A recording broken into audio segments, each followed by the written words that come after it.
So the question is, when we have these goals, these things that we really do want, why don't we make a plan? Why don't we sit down and think about what steps we're actually going to take?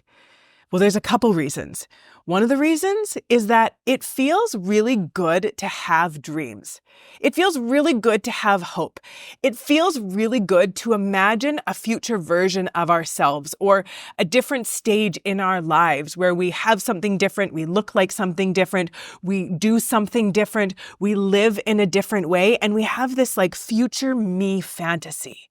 This fantasy of ourselves in this other state of our being, or this experience in our lives that feels really good to think about. And it gives us these hits of dopamine.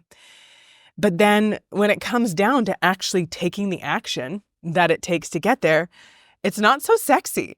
It doesn't feel so good. It's not so alluring. It's like, wow, now I have to sit down and I have to do the hard things.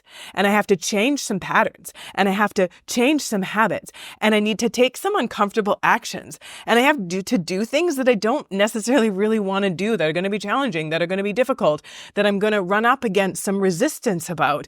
And that isn't so lovely. It feels so much better to have this fantasy version of myself that I can imagine is coming at some point, but then it doesn't actually ever come. And the hard truth is, it's not actually going to ever come unless you do something to make it happen.